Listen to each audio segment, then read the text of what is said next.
Dan, It's from Enson. Danny. Oh, hey. Hey, how's that, Enson? And, wow, this is a cool, how you doing, bud? Everything good? Good. That's George. And you can't see him right now, but that's Enson Inoue. Enson's in. Okay. Enson. Danny, say something. Right there, Enson, right at the end. Something. Head kicked right now. To me. Say hi to Enson for me. Well, if you wait like 30 seconds, you're going to be able to do it yourself.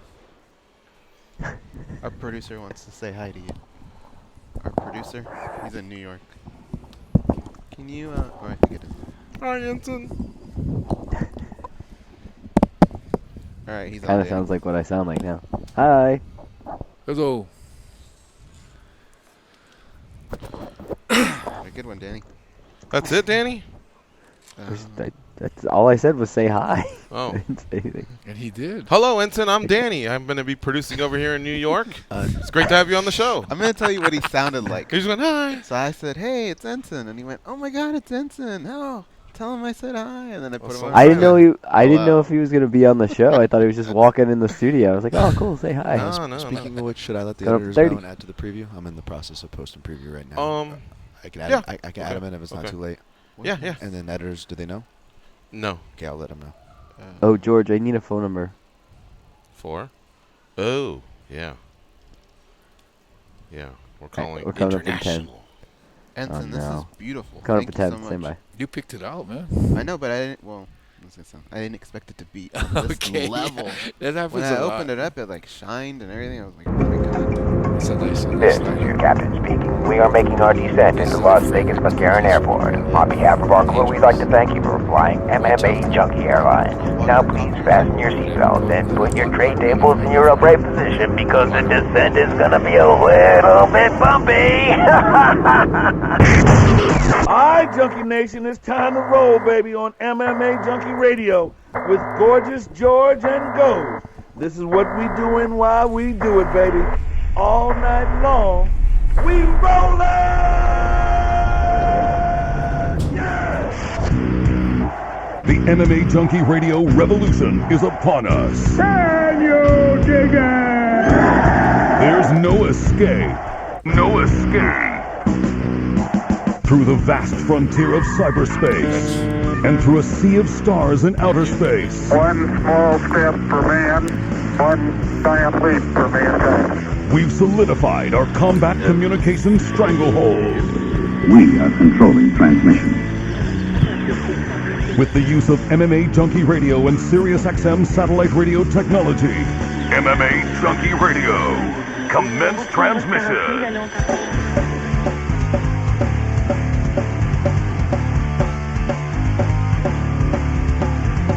Live from MMAjunkie Radio HQ in the fight capital of the world, Las Vegas, Nevada.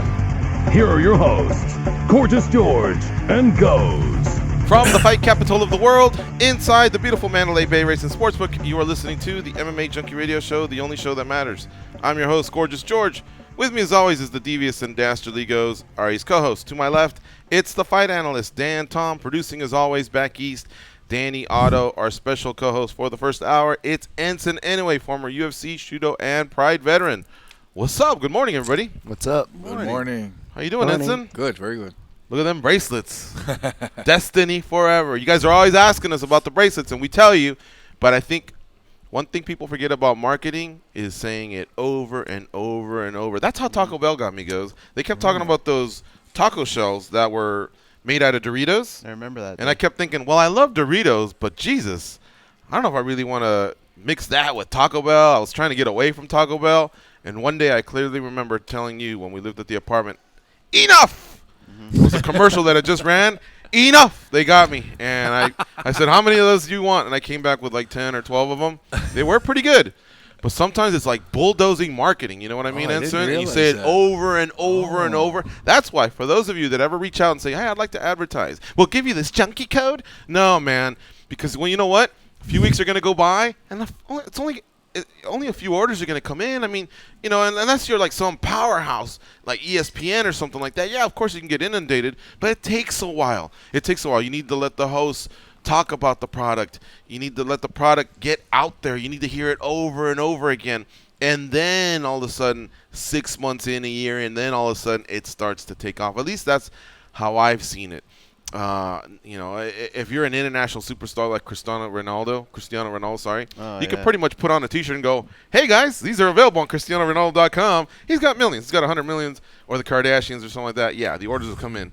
But they've also established themselves. Or Anyway, Joe Rogan, didn't he brought up Derrick Lewis's Instagram, and the guy, like, how many did he get? And he from came that? back From that and one won thing? on the biggest card ever and of the year and ever. So yeah, sometimes it's just big immovable forces that do it.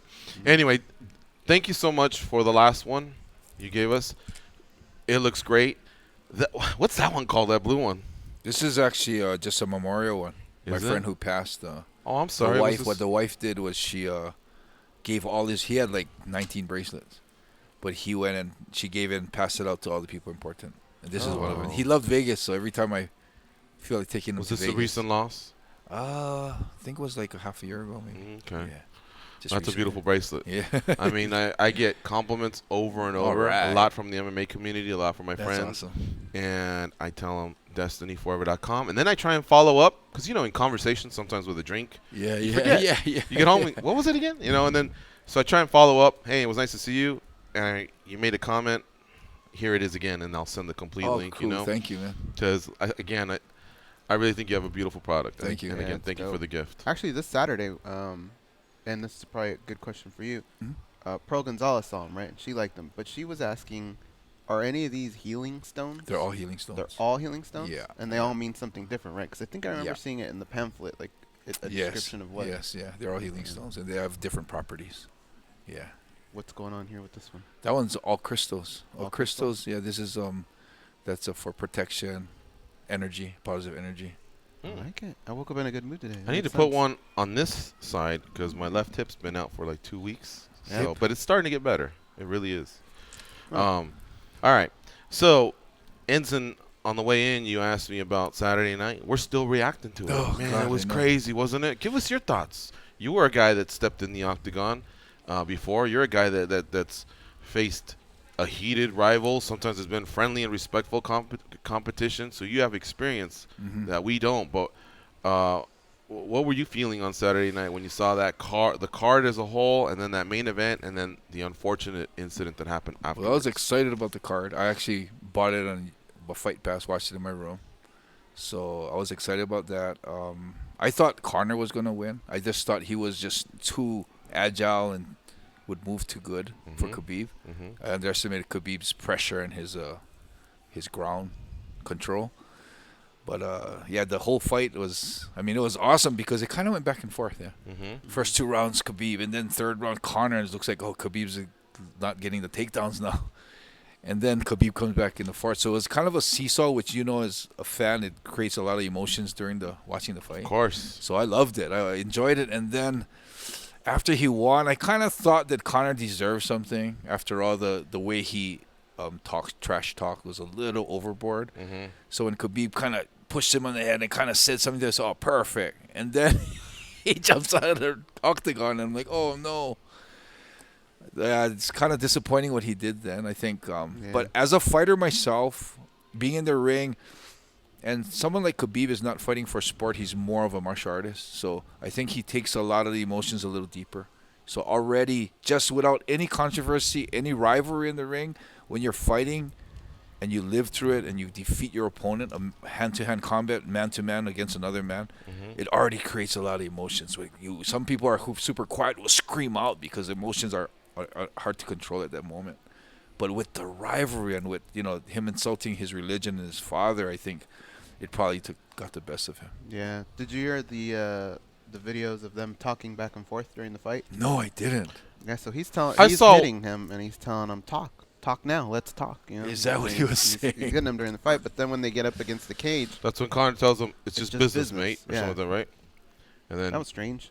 Yeah, and then the other one says something like, I guess so, or something. No, I think he tells him again, talk now. Yeah. Let's talk. That was it, though, right? Or because it seems like every time I log on, there's a new batch of videos, and people are finding out, different little things. But I did see that yesterday. That was a good catch by whoever caught that one.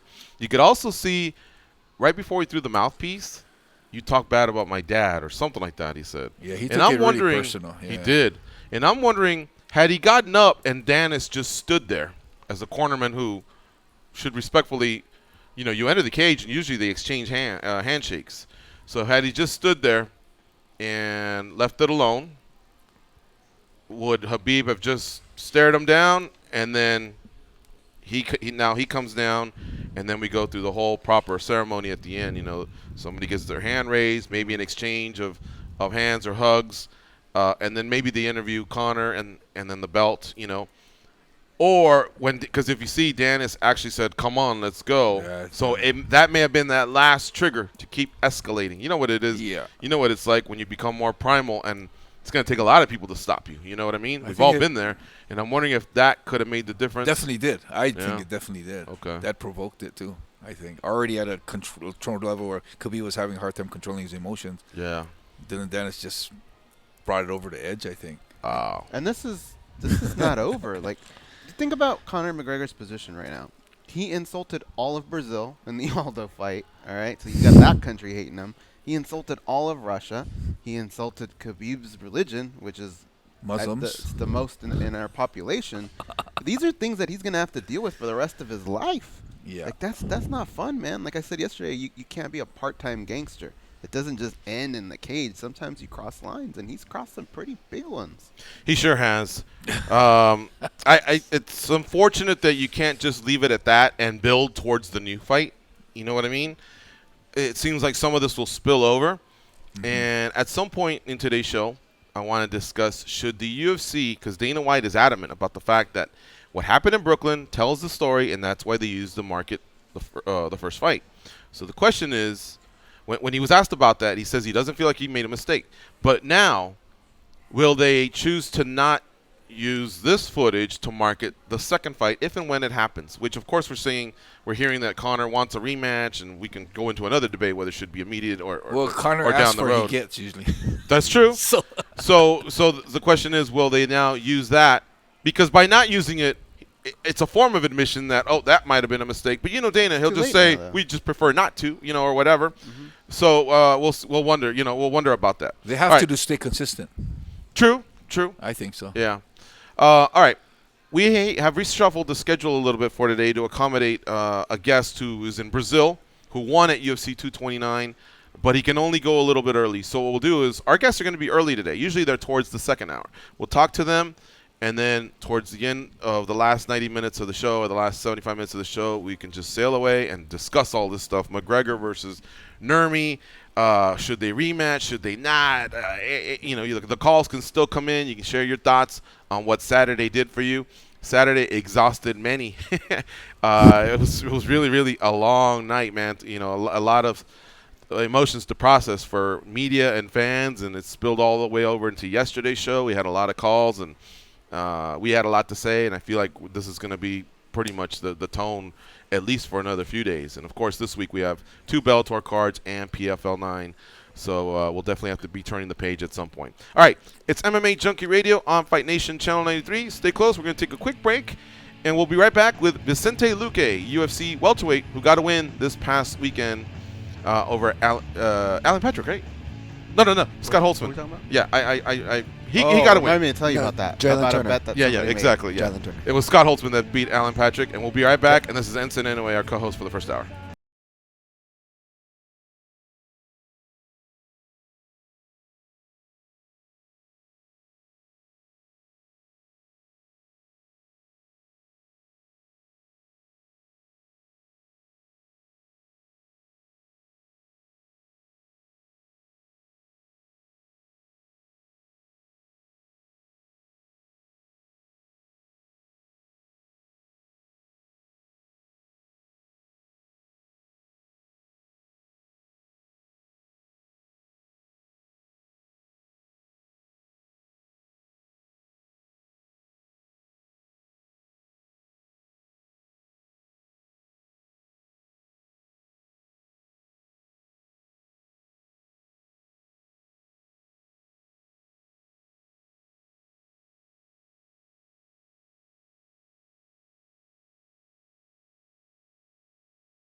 They are the stretch marks on the underbelly of the MMA community. But hey, stretch marks are the new tats. They are Gorgeous George and Goes.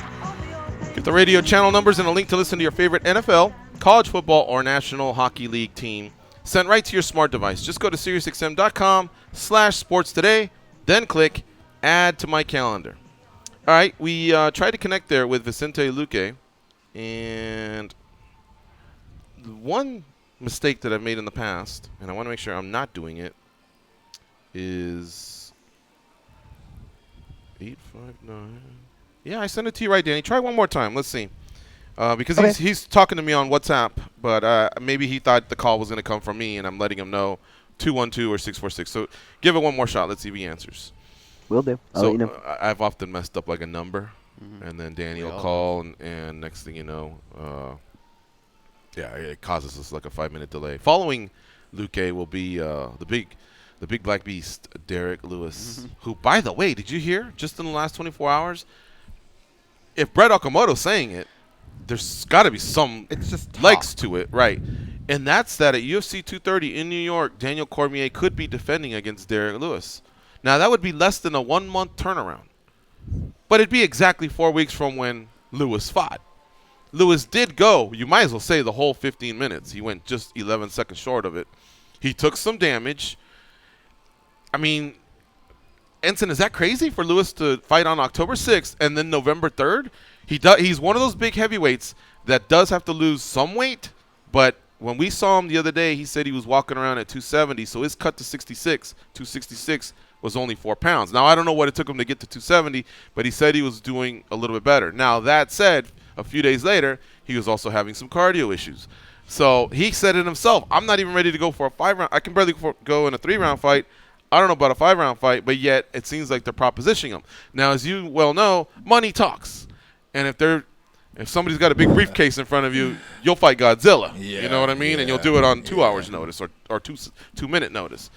So I don't know, man. This is interesting. Yeah. He said from day one that the belt doesn't interest him, that it's all about money. So, if anything, this would probably make sense, this scenario for him. Correct? Right? And no matter what, even if he only has 10 minutes of cardio or 5 minutes of cardio, that's still a big right hand that Daniel Cormier has to avoid, you know, for that amount of time. And it could still serve as a fight that will entertain people in New York as the main event of what's already a pretty decent card. What it'll do to Valentina and Sijara Eubanks, I don't know if they become co-main or maybe they get shifted yet again. Who knows? But the fact that they're entertaining it must mean that they still want to give New York more than they have given them. All right, we're still trying to get Vicente Luque on the show. I don't know what else to do. I think I've done the numbers are right, and I gave Danny the right calling instructions. So we're trying to fudge the numbers. Let's see here. Well, it looks like he just tried again on the VX, and I did just try again. I tried it without a couple of the numbers, and that didn't work. All right, try no 61 and then try no 55, and if it doesn't work, I'll have to just reroute him. I don't think he can do it later in the second hour, and maybe we'll have to reroute him to tomorrow and figure it out. But in the past, your number is basically your WhatsApp number. So whatever they give me here should be a direct call out, and it should work. Anyway, so thanks, Danny, for trying. Give it a shot with those 2 little combos missing, and we'll see what happens. Yeah, I tried it without the 61. I'll try it without the 51. Or without the 55 now. Yeah, all right, thank you, sir. All right. Enson, what'd you think of Ferguson and Pettis? Awesome fight. Yeah. I loved it. Like a war, man. Yeah. Round 2 was arguably the round of the year. Yeah, I think Just so, those man. 5 minutes. That's unreal fight. That was Ferguson was. Did we say this yesterday? Ferguson actually was giving him a little version of the Showtime kick. Yeah, You a see little when he bit, would right? run up? I mean, it wasn't as flashy, and he didn't catch him, but he attempted it. Pettis gave him a smile back, you know, and that was I was talking to Dad on the way in, and I told him Ferguson's amazing. He's 14-1 as a UFC lightweight. His only loss is to Michael Johnson years ago. But since then, he's really, really done a lot for himself. And what usually happens with a fighter that has that much experience is at some point they plateau. And you hope that by then they would have already fought for the title or defended it or whatever. He actually looked better. than he did in the Kevin Lee fight against Anthony Pettis. His hands Off have of an definitely injury, improved too. off of an injury, yeah. So when Dan used to tell us, I got Ferguson over Khabib, I used to think, oh, man, Dan, I'm on the other side. And now I'm feeling you, Dan. I think, especially after what Conor has showed us, how you can mitigate some of what the destruction that Khabib can do. Ferguson is a live dog in that fight. Yes, especially when you look at the drop-off. I mean, I was listening to John Kavanagh, the coach, talking about how part of their game plan was to not exert too much energy when they are on the bottom because they noticed guys were just getting smashed when they try to escape Khabib. But, the third round comes along, and his takedown percentage drops, his significant stripes drop, and we saw that, right? And Conor was able to come back in and whatnot. So you can't help but think about a path for Tony Ferguson. I saw a lot of Khabib fans even going, admitting, yeah, I think Tony's probably is the toughest fight on paper, and I don't think you can deny that. Those guys are on a collision course still. Mm-hmm. And even if Khabib gets what he wants, which is the takedown, he's still in a lot of danger. Yeah, elbows, submissions. Yeah. Ferguson's ground's good, yeah. The question is, we've seen Khabib's hands improve little by little here in the last couple fights. Who knows where they could be at for the next fight, right? If he's made that kind of improvement. So it's definitely a very fun fight. Yeah, you look at that right hand that Khabib caught Conor with, which was beautiful, and then it was the counter right hand that was live for Anthony Pettis that caught Tony. So I mean, yeah, you do those puzzle pieces. It's real fun. Enson, what do you think of in the Ferguson fight? Obviously, Duke Roufus felt like his fighter just couldn't continue, and we've seen that relationship is almost more of a father-son than it is coach-fighter. What are your thoughts on that, where something gets taken away from the fighter and decision is more made by the coach? How do you feel about that? Well, I think the coach knows the fighter the best.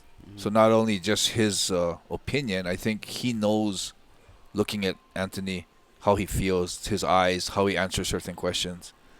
And he knows if the fire was still there, the fire was going out. And I think he understands Anthony more than anybody. So he made that assessment. Because I heard him tell him, you want to fight. How's your hand? Is your hand broken? I heard him asking a line of questions that he probably would do in training to assess Anthony's feelings and what he's feeling like. And I think he made the decision that whether it was the injury or the fire that was still in Anthony or not, I think he made the assessment that it probably wasn't the right decision, which is, I think, the best decision. He knows Anthony the best. Sometimes decisions like that in the moment, you don't realize that they were the best decision, but later on when you assess the situation, you go to your coach and you actually thank him for looking out for him and stuff like that. How often do you go back to some of your fights and think of things that way and just kind of reassess stuff that's happened in past fights? Well, we always had a understanding that there was never going to be a stoppage of the fight. And my brother that was in the corner and everyone else that was in my corner knew that this meant a lot to me, enough to, which sounds really stupid nowadays, but it was enough to die in the ring. I was willing to die in the ring, and I always thought at the time, I don't agree with it now, but I thought at the time that would be the best death in the world is to die fighting in the ring.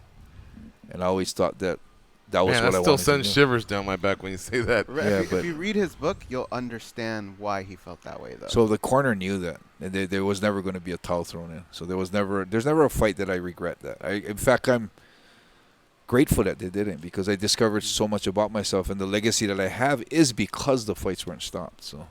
And that's where the handwritten letters would come in before every fight, right? You would write a handwritten letter. Yeah, because I was actually, with all my heart, I was prepared to die, which is hard to believe, but it was something that I really did go through. And it was so stressful for me. I know coming back from that fight, you would burn those letters. Yes. What was the significance behind burning them? Because I didn't know, like, if a week, a month, a year later, I don't know if I'd feel the same about the people. Things change, families change, yeah. So. Can I ask you a personal question? Yeah. I know you have your clan, and your tattoo on your hand signifies that. Yeah. And there's only a certain amount of people that have it. But I want to say either on Instagram or Facebook, you had said that you kind of cleaned house a little bit on some of those people. And a TV show that we watch, it's called Sons of Anarchy. And they all get this patch on their back, but they also get the tattoo of it. And when they had one guy that fell out of it, they felt like that person had to remove that tattoo. Was that also part of that process? Back in the day, yes. Yeah. Had two guys burn it off. Yeah. Yeah, but that's what they did too. But nowadays it's like, it's almost like a reminder of them what they lost. So no, it's painful for them to see that. But back in the day, I had them burn it off themselves, so they had to burn it with a lighter. Oh, wow. Yeah, so. That's amazing, man. That's crazy stuff. Every time I think of that. Now Vicente, you're a pioneer, so now we have 25 years a track record, at least at the highest Yeah, level. 25 UFC and years, Pride, man. where there hasn't been a death. But I know that you were fighting in the late 90s, early 2000s, and at that point we didn't know. We actually expected that was very realistically could happen. Yeah. All right, we finally got a hold of our guest. He was actually kind enough to call in. His name is Vicente Luque, and he won at UFC 229 versus Jalen Turner. He joins us now on the hotline. What's up, Vicente? How you doing? Hey, how are you, man? I was Good. having a little bit of trouble, but I got the hold of you guys here from Brazil. All right. Well, thank Doing you very good. much. Yeah. I was told you already flew back to Brasilia, so enjoying the victory already back there. Did you actually move back there, or are you still training in Florida and just now on a vacation? I've always been back and forth from Brasilia and Florida, but I'm spending more time here in Brasilia now. So I'm most part of the time living over here, especially this year. So most of the time I'm here. I'm gonna rest this week, but next week I'm right back to training. Mm-hmm. You've just reached your 21st fight, and I think your career has been like a tale of two different careers. Your first 13, you wound up 7-5-1, but look at you, man! Now 7-1 in your last 8, in all of them in the UFC. And if I'm not mistaken, I think we have all finishes. That's quite a run, Vicente. Very, very impressive. And this last one being on the big card, I gotta imagine that from now on, it's gonna be all ranked opponents for you. Yeah, I mean that's what I'm expecting as well. But I've been asking for a while for ranked opponents. It's something that I thought I deserved already some fights ago. I have 7 wins, all by finishes, and I'm always getting in there and having exciting fights. That's my style. That's the way I fight, and I've showed that to the fans. I've showed that to the UFC. So I don't know much more that I can do, but to get in there and do the best fights I can do. And I'm going to keep finishing guys if be them top 15s or out of the top 15. That's my mission now. Keep finishing guys and showing the UFC what I'm capable of. Vicente Luque, our guest here on MMA Junkie Radio. He defeated Jalen Turner this past Saturday at UFC 229. All right, Goes, what do you have for Vicente? Vicente, anybody who's on a streak, I feel like gains that power when they speak to the matchmaker to have a few of their own demands. And I wanted to know, what are some of yours? Because I know some of your fights have been stateside, some of them have been international. It's been a pretty decent mixture of that. And then you have this time frame here where you could possibly maybe even get one before the end of the year. What are the kind of things that you're going to ask from the matchmaker when you guys go through negotiations for your next fight? I'm definitely going to be asking for a big name. There are some guys that are not ranked, but that I would be willing to fight. Maybe Carlos Condit, a guy with a big name.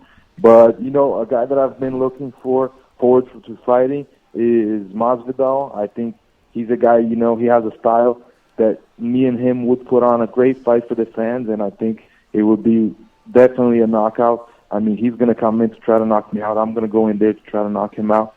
So that's a big fight. That's a fight that I really would like to have, and I can see it as a co-main event or maybe even a main event on a fight night or something like that. So we're going to be talking to Sean Shelby, me and Ali, and we're going to see if we can work something out. I like that matchup. Any matchup with both your guys' names on it would be interesting. But if I want to go to that and buy tickets, where would I be buying my plane ticket? I don't know, man. We have to see. I'm up to fighting from December onwards, so I could fight December, I could fight January. I'm gonna see what he wants. I've been seeing social media that he has been in that show, I don't know what it is called right now, but kind of like a reality show of competition, Exathlon, I think. Yeah. So I don't know when he wants to fight, but I'm down to fighting from December on whenever he wants to do it, so I'm ready. All right, Vicente. My advice would be keep it in North America, my man. You were on a huge platform this past Saturday. You already have the stats. You've already established yourself, and now to make the move up, I would say at least back-to-back or the next 2 out of 3, keep it in North America, keep it in the United States. Don't settle for anything less. You're right. Carlos Condit is a big name, so something like that is an exception. But otherwise, just keep looking upward, my man. 7 finishes in your last 7 wins. That in the UFC, that's a lot of respect comes with that. So continue doing your thing, my man. For sure, man. That's my style. I get in there and I'm not forcing the finish, but I'm always pushing forward. I'm always going to be looking to finish the guy, and if the guys try to take me down, I'll look for submissions. It's my style, That's what I do. That's the way I like to fight. That's how I started. So it's not something that, I don't know how to do boring fights. I just know how to go in there and really fight. So fans like it, and I think the UFC is starting to like it as well. We really appreciate your time today. Sorry for the snafu and getting you on late. Thank you for calling us, and we hope to catch up with you soon. We're not going to wait till fight week or after the fight. Once you get your fight booking, we want to talk to you again. We'll have an extended interview. So thank you very much for now, and enjoy the fruits of your labor, Vicente Luque. Great job on Saturday. For sure. Thank you, guys. Thank you, man, for having me. All right. Thank you, sir. All right. From one superstar to another, UFC 229. Huge card. Biggest card not only the year, of all time, trending over 2 million pay-per-views. And one of the stars from Saturday night is the big man himself, Derrick Lewis, who got a win over Alexander Volkov. And he joins us now on the hotline. What's up, Derrick? How you doing? Hey, I'm good. Thanks for having me. All right, man. Boy, okay, the Conor Khabib fight, obviously, that was the ticket seller. But let me tell you, the biggest reaction, at least from the group of 20 to 25 I was with, was when you put it on Volkov at the end, followed it up with some ground and pound, and people were jumping in the air, embracing each other, high-fiving, fist-bumping, you name it. Incredible setting here just within our group at the Mandalay Bay, and I know that everybody that went to the arena was telling me the same thing. Hopefully you felt that, my man. That was a huge win for you in the 9th inning, 2 outs. You came through. Yeah, hell yeah. It was really good to get that finish. But I was looking for it the whole time in the 3rd round. The first couple of rounds, I was like, shit, I really can't get in on him because he's so long. Yeah. And the atmosphere, period, it was just crazy. I couldn't even predict. I couldn't even really tell you how it felt just to be inside of the octagon. The whole atmosphere, the lighting or something, it was just crazy. Maybe the lighting contributed to the hot ball problem you had too, that you shared with us as well. Yeah, I don't know if it was eye poke or what. Yeah, he got me pretty good. Whatever. The eye poke connects to the having a heating problem south of the equator. You're correlating the two? Oh, I don't know, man. Oh, okay. Derrick, take me through something. Tell me if I'm wrong. All right. It seemed like obviously you came out. You're fighting, you're doing your thing, and then it seemed like you hit this point where maybe it was the damage that Volkov caused where your cardio was starting to suffer. But then in the 3rd, I saw you dig deep, and you were stalking him. What happened during that time with that little roller coaster ride that you went through where you found enough of resolve and heart to chase him down and put it on him? Oh, no, I was just saving all my energy for the last few minutes of the fight. That's all that was. I knew I was going to finish him in the later rounds. His punches and everything else wasn't phasing me anymore. Mm-hmm. And so I just knew I had enough in me to finish the fight. Mm-hmm. Is it? So I've been in that situation a couple of times before. Yeah. Whenever I fought Charles Brown, whenever I fought Tabora, and a couple of other fights, it was the same way. How damaging were the strikes that you took on early? It seemed there were times where you were turning away or bending over. Yeah, I couldn't see. Okay. Yeah, I couldn't see at all. Both my eyes were blurry and it burning. Shit, I couldn't see shit. What was Herb Dean communicating to you? He just didn't see them, or he wasn't validating them, the eye pokes? No, he asked me if my eye was okay. He said if I was okay or what. And I told him, yeah. And how did you... And one of the times, Volkov had dropped his mouthpiece. His mouthpiece got knocked out, and Volkov was trying to make it seem like it was my mouthpiece. And I was like, I know I ain't hit them up that man that hard for him not to know that that's his own mouthpiece. You were on And the he was verge. trying to make it seem like it was mine, so I was like, okay, I was going along with it just so I could get a little more break or what. You just called him a man, but you were on the verge of calling him a motherfucker, weren't you? You don't have to hold back I on didn't know Sirius what show I XM. was on. I've been doing so many interviews, I don't know what show I'm on. But you know that when you talk to George and Goes and the guys from MMA Junkie Radio, we keep it real. We keep it 100 over here. Oh no, y'all the fakest ones out there right now. What do you say? We're the fakest. We're the fakest? What the hell? Why are you calling us fake? Oh, it's okay. I know what y'all trying to do, trying to come up with. I understand. Derrick Lewis is our guest here bullshit. on MMA Junkie Radio. He must be mad because I threw him under the bus about all them pancakes he consumed last time. Right. Yeah, so that was his I hope comeback. still hasn't Nah, recovered. about that selfie. What about that selfie? You clowned us. You Oh, got the that's best of right. us. It didn't work. The trick didn't work. Yeah, y'all got me. Yeah, all right. We're also joined by Enson Inoue, who used to fight in the UFC and Pride as well. He's our co-host for the day, and we got Dan Tom, our fight analyst here. So I got to turn it over to them. Let's start with Goes. Goes, what do you have for Derrick Lewis? Derrick, in watching the fight, you gave him props, and you were saying that his length was bothering you. But when we watched the fight, and we're watching with a lot of people, when things don't go your way, the first thing people say is his back. His back's got to be acting up. How did the back hold up? I know you did some a procedure to make that better. You avoided the surgery. Did it hold up the way you wanted it to? Oh yeah, my back was good.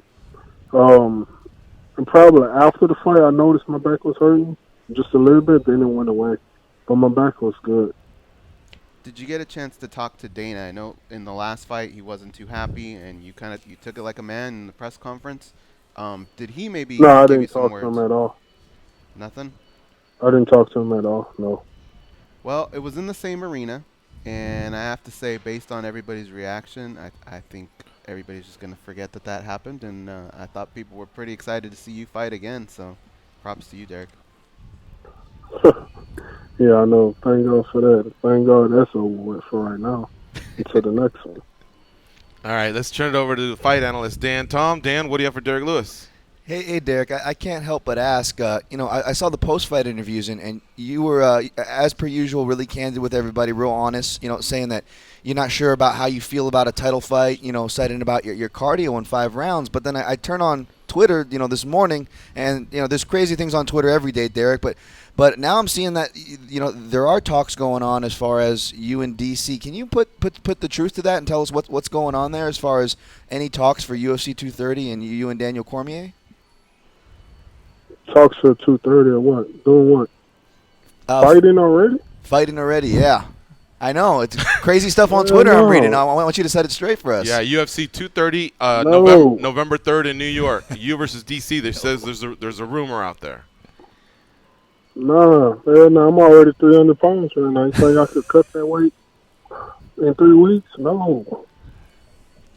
Wow. I'm living good right now, feeling good. I'm fat full right now of some breakfast biscuits and shit. Well, I guess just one follow up on that. Breakfast biscuits aside, regardless of what point in your career, what was the craziest matchup you were ever offered? Was there a crazier one than even this talked about, Derrick?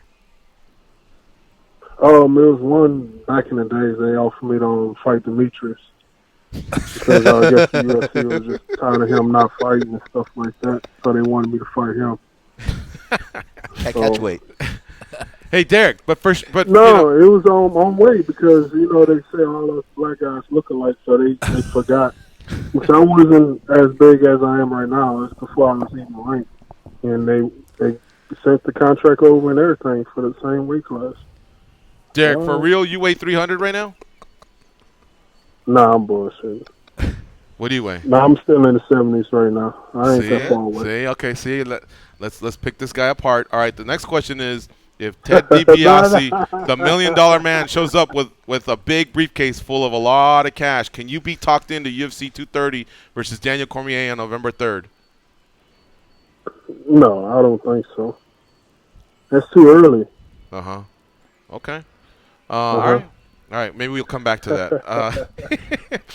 Enson Inoue, our co-host for the day, he's got a question for you. Enson, what do you have for Derrick Lewis? Not really a question, just a statement. Okay. In this day and age where everyone's being fake, or not everyone, most people are being fake and trying to sell the sport, I love it that Derrick Lewis is just totally honest, brutally honest, straight up, and just even the being balls himself. comment? That's a little much, Hey, isn't it? It was Joe's we didn't fault need to know for all that. asking it. He just told the truth. I just love that, Derrick, that you're super honest and real down to earth and not playing the game and trying to be someone else, man. Just being yourself. I love that. I appreciate it. That's all I know how to do. Right on. Derrick, you realize that last punch and ground and pound was worth $185,000, right? Because you got your win bonus and the $50K for the performance bonus. No, it's more than the $50K performance. Dana itself said that we're gonna get more than the bonus. $50,000 for the bonus. Okay, he did. All right. When did he? Did you guys hear that? Did No. he say he didn't? He didn't say that privately to you because you said you haven't talked to him. But where'd you hear this? Now he talked to everybody before the fight. You know, the fighters meeting. He was Oh, saying that the sales were so good. You know, we want to help everyone out. Whoever gets the bonus, we get an extra little bonus on top of the usually $50K. did he say what that number would be? No, I'm not going to tell you over the phone. Sting going to ask for $1 after that. He said he won't tell me over the phone. So we're text buddies. So we'll text and I'll figure it out. I'll find out. But I won't reveal. I won't reveal. I think I've held my word. Remember that thing, the punching machine, Derrick, the one that you destroyed in Virginia. I held my word there. So we're good, right? Yeah, we are. He keeps calling me All right. fake news like I'm CNN and he's Trump or something. I don't know what's up with You know all what I was this. thinking about when he was mentioning the hot balls? Yeah. The ants that bit him in the junk, and I was wondering if that was. That was the incident where hot balls may have happened. Yeah, If yeah. you get No, bit by ants. it ain't no STD or nothing like that type of biting that hotness or nothing like that. You know, it's just smoking. It's just heat of the moment. Oh man! All right. So I think you've clarified. Even a large amount of money won't get you to New York. Is there anything that will get you to New York? Usually it's money, but if you're just not down to do it, it's too soon. Yeah, I guess it would have to be that. Okay. Other than that, but no. Okay. What can you do between now and then to address what you yourself said, which is that the cardio just needs to get better? Is it just a matter of getting out there and just running at this point? If you were to fight in 3 weeks, your techniques aren't going to get that much better. So is it just running and No. I just have to do a little more instead of just training 30 minutes or even an hour a day. I got to go really start doing 2 a days and stuff like that. I guess that's what everyone else is doing, all the other fighters. This guy's an enigma. It sucks. It sucks and kind of bad. You have a future as a poker player. You have a future as a poker player because in our last interview, you told us you have turned that corner and you're training a little bit harder. So you either hang up the phone and tell everyone, man, I just clowned junkie guys again, or I don't know what's happening here. I thought you said you'd already taken that to another level. Yeah, that's what I said. I said I used to train 30 minutes. Now I train an hour. Okay. Now I gotta do probably like 2 or 3 more hours. All right. Well, he's eating better. I mean, his weight is better. He looked good. He's eating better. He looked great the other day. And to be able to, I mean, man, Volkov had some good moments. You know what I mean? And to be able to put all that aside and still chase, and get that finish, that says something about Derrick Lewis. So he's championship material. DC's no easy out for sure, but I would love to see the fight. So just know, Derrick, that a lot of people would love to see it, media and fans. I thought DC was fighting for Brock anyways.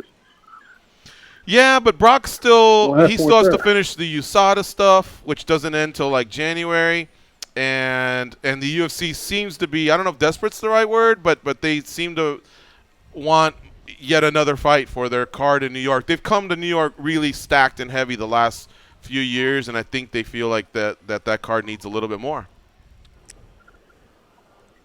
Yeah, but if they still trying to make the Brock deal work, what sense does it make for me to fight DC before he fights Brock? So unless they for sure think that DC is going to beat me, then DC would still be there for Brock in January if I were to fight DC before him and Brock get it on. This could all be true. They could be thinking that the winner of you and DC versus Brock would still be a big fight. You did realize that you jumped like 1 million followers just on Instagram alone. I don't know if it was the fight, Rogan's combo, or a little bit of everything, but that was pretty cool to see, man. Just right away, you taking another level towards, being a superstar. Nah, I don't think social media have anything to do with being a superstar. That's crazy. It's 10 years ago, people didn't have social media and all that, and they was still considered a superstar. So how do we define a superstar? I don't know. I don't think I'm a superstar. All right. I mean, I do. So you tell me. I think you're on your way. I think you're on your way. I mean, pay-per-views have a lot to do with it. Your social media presence has a lot to do with it. I'm not getting paid with pay-per-view. They're not paying me off of pay-per-view. Well, that's why I was saying. Once my paycheck start looking a little different, then I probably start feeling like a superstar. Because right about now, I still wear gym clothes everywhere I go. Because I can't find no clothes to fit. Okay, so yeah, exactly. See, man, you can't get one over on us. Check it out. I heard you were at the Versace store in Las Vegas looking for them 15s. Yeah, I was looking for 15. That ain't no gym clothes there. It's a robe. I just got a robe. That's it. No shoes? No shoes. Vegas is our town, partner. We know everything. I heard it was shoes. What the hell? I never heard of a size 15 robe. I went to y'all and got a discount. If y'all could give me a discount. If y'all would have gave me a discount, I should have rolled with y'all. If not, I didn't need you. All right. What if you don't go to New York? What are you going to do with these next few days? Vacation with the family? Rest at home? What are you going to do? I'll probably go to Cabo. I heard it's nice out there.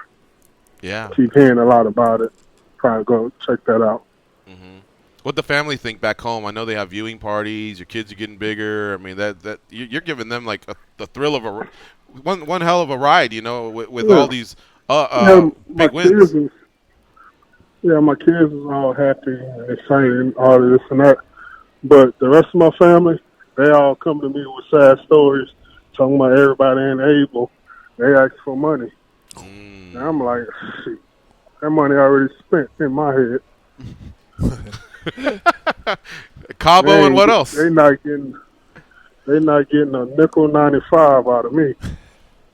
How about just like $100 bill in an envelope for Christmas, and then that's good. Everybody leave me alone for a whole year. Ain't no way. No. No. Now I did all I could do for them last year. That's like at least 20 years worth of doing the stuff I did for them. So I don't want to hear nothing. I really don't want to see them until 20 years is up. Damn, 20 years? Yeah. That's a long time. Yeah, that's how much I did for them last year. And they're still ungrateful, still talking about me like a dog. So for Christmas, you're just giving handshakes and hugs? Oh, my phone is going to be off. I'm going to have a new number by Christmas. You know how it goes. Why do you change your number so much? Every time I book you, you have a new number.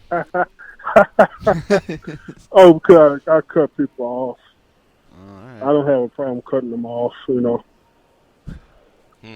Especially when they start acting shady. No, because I'm the same guy every day. I don't change. I'm always the same. And whenever I feel like somebody's acting funny or shady or what, I just chunk deuce. All right. We'll end with this. I don't this. ask nobody for nothing. We'll end with this, Derrick. Yeah. The people over at JBLE told me that they were tuning in and they were rooting for you, and they wanted me to pass along their congrats. Like you told me when you were there, like Alton and Carl and Nina and the people that we met over at the Air Force and the Army bases this past April. Yeah. Yeah, they were cheering for you. They were stoked. Yeah. Right. Yeah, tell them thank you. Thank them for their service, too. I appreciate it. All right, Black Beast. Thank you for the time. We appreciate it, man. Congrats on your win. And if New York happens, then we'll be bugging you again. We'll just have to track down the new number. All right. And if not, enjoy the vacation. All right. Thank you for wasting my time. Y'all have a good day. All right. See you, Bye. Derrick. Later. All right. There's no one like him. He is an OG, right? He's original. He's himself. He's real. He's 100. Thank you to Lou from his sports agency for lining that one up. In fact, we owe that all to Goz. Goz has been booking today's show. All right. We'll be right back after this break. It's MMA Junkie Radio on Sirius XM's Fight Nation Channel 93. Enson Inoue in the house. FLA.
All right, we are back. Let me do something quick here because we'll take one more 60-second break. It'll be quick, I promise you. And then right at the top of the hour, we have a whole hour all to ourselves. I'll do some YouTube plugs and shout-outs and answer some of your questions. So if you have some comments or hate or whatever, bring it on the YouTube. I don't care. But first, on Twitter, Enson can be followed at Enson Inoue. Also, check out DestinyForever.com. That is his website where you can purchase these bracelets. They're very, very cool. They all have different meanings, and there's different price levels of what you can purchase. So check it out. Enson does them by hand, and they're very, very cool. I get so many compliments for them, and I really appreciate the last one he just gave me. Goes can be followed on Twitter at the Goes. Dan is at Dan Tom MMA, and I'm at MMA Junkie George. The website is at MMA Junkie Radio, and Danny, our producer, back in New York, he is at Danny Otto. So stay close. We'll be right back in 60 seconds, and then we'll continue here on the MMA Junkie Radio Show.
This song. This is one that'll just never get old, you know? You can't play it every day, but every time I hear it makes me jam. All right. So let's get a few things out of the way, and I want to start here. Kid Yamamoto, if I'm not mistaken, Enson Inoue, was your brother-in-law at one point, correct? Yes. Yeah. Yes. Our condolences to the loss of your former family member, but most of all, I guess he was your friend for many years. Yes. It's so quick. It all happened so quick. We found out in August that he was battling cancer, and apparently he was sick before then, but that's when he revealed it to the public. And, of course, weeks later, he passed away. We definitely memorialized him here on the show. He was a great contributor to mixed martial arts, arguably we talk about the four president. What's the four presidents called? Mount Rushmore? Yeah, the Mount Rushmore, excuse me, of Japanese MMA, and many have said Kid Yamamoto, belongs on that list. And I wanted you to talk about him if you could. Yeah, I know you were very close to him at one point, and you actually got him in a lot of trouble. I don't know, dare say you may have even saved his life at one point. Well, we were really close because I was married to his sister, and took him into the gym when he got into those problems. He got probation. He couldn't wrestle for a long time, for a year. So I brought him to the gym, telling him, why don't you try MMA? And he fell in love with it. So when it was time to go back to wrestling, he didn't want to. He wanted to stay in MMA. So we had a real close relationship. He moved with me for 2 years, just everyday training. So kind of brought him up in MMA. We also did have a kind of a falling out. It was because of money, with a father coming involved. And I didn't want to work with that. So I kind of put away. We saw each other at events, said hi. And, of course, my divorce with his wife also created a little bit of a little static in the relationship. So we kind of drifted apart for the years. And, I still saw him. I still cared about him, but didn't realize how much I really did care about him until he passed. Yeah, even for me, I didn't even know he had cancer. So apparently he was diagnosed 2 years ago, but I didn't even know. I found out like a couple months before, and that was still something that nobody wanted me to know. So it was kept from me, and I didn't know. So it was. I wish I knew. I wish I could, say some words to him. We never really got to have parting words or anything, but that's life. It sucks sometimes. Right. Yeah. In the stories you shared with us and in your book, you've been very open. You've allowed us to ask you these questions. I wanted you to tell once again the story of how Kid Yamamoto was in some trouble, and I believe it was with Yakuza, and you had to actually get him out of that. Can you share that story, please? Yeah, well, it was a story where I was at a wrestling tournament with my wife at the time, and we got a call from him where he got into trouble where him and his friends were playing around shooting a pellet gun, and it's not the like pellet guns in Japan where it penetrates the skin. I mean, in America where it penetrates the skin, it's more, it hurts, but it doesn't penetrate skin.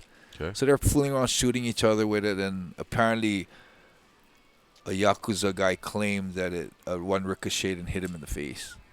So he made a big commotion about it, went to the school and went to his apartment trying to find him. There was a point where when he called me, the guy came to his door. He actually jumped out of the balcony on the 3rd floor and ran to a restaurant and called me. Wow. Yeah, so. When you say that the guy was coming to see him, could that have been the end of him, or to talk to him and slap him around? To what degree do these people work? The Yakuza probably would have went and demanded financial compensation, and probably wouldn't have went there to try and beat him up. Probably couldn't beat him up. Yeah, so it would be a thing where you don't want to really get too deep into trouble with them because they have a lot of people and a lot of power. Yeah, Okay. so like for instance, for me, if I have a problem with a Yakuza guy, I would not go with a group of my guys to get him because I would not want to establish a group within a group. So if I have a problem with a guy, I have a problem with a guy in the Yamaguchi faction right now.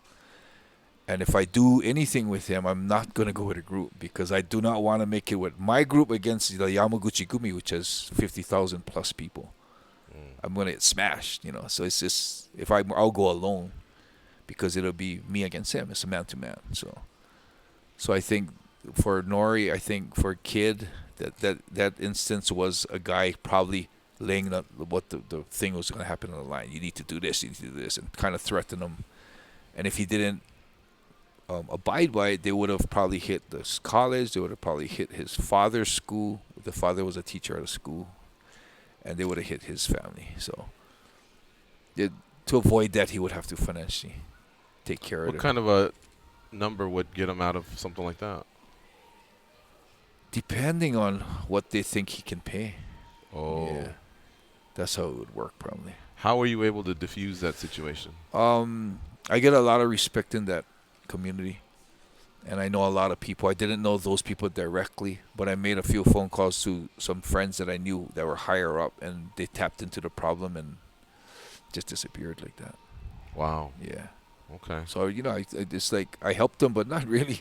I made a phone calls. I didn't personally go and see the guy, personally go and talk to the guy. I would have if it got down to that, though. Do you think it'll be easy, this problem you just mentioned now, will it be a phone call or will that be a different way to handle that one? Because this one's you directly. It's all going to depend on how that person reacts. If I honestly say if I bring him into a closed room, he'll bow down and apologize. But if I do it in the street, in his open area where the town where he runs, he probably might not. But that's where I want to do it. It's about him disrespecting me and me showing him that he needs to respect me in front of his people, which is maybe not the smartest thing, but that's something that I feel I need to do. Let's just do the room situation. I want to see Enson Inoue a couple times a year. You know what I mean? I want you here. I don't want. No, I'll be okay. I mean, I'm going alone. They're not. If anything, I might get stabbed or I might get jumped. But after that, the repercussions on them is going to be huge. Oh man. Yeah. So I mean, I don't see it going in that direction, but if it does, I'll be ready for it. Also, in 2019, I'd like to see you and some of your brothers from Philly competing, if you know what I mean. Yes. Can we talk about that? Yeah. Enson was at Quintet. I asked him, would you do that? He says, yeah. And how much can you reveal about that? Well, I have a group of guys, I call them family now, at BJJ United, and their jiu-jitsu is awesome. So I send my girlfriend Sarah before her fights to train there. I always told her that if I ever get competing again, I'm going there for like a month and just training and grinding it out every day. Not thinking that I would ever think about it, but when I've been watching Quintet and seeing, the last one, especially seeing it live, it goes, oh, this is pretty cool. It is. And That then was you see fun like night. the old school guys go against the new school guys. They didn't fare too well, but like someone like Josh Barnett representing the old school guys going in there, and it got really exciting. And then I ran into Sakuraba at the Orleans when I was having breakfast, and he came up, he asked me, what do you think about it? And I said it was awesome. And he said, "What do you think? Any changes?" I said, "I think you guys are doing good changes in it. They're doing slowly changing stuff in it." And he said, "Would you compete?" And he asked me about the team, and I said, "Yeah." What we're talking about the weight classes because they're going to do a smaller weight class. I think it's right now it's like 430 kilos accumulated weight, and he's going to do another one. I think 320 kilos or something accumulated weight, so a smaller one. So he asked me how much I weigh, and I'm like, he said, "Would you enter?"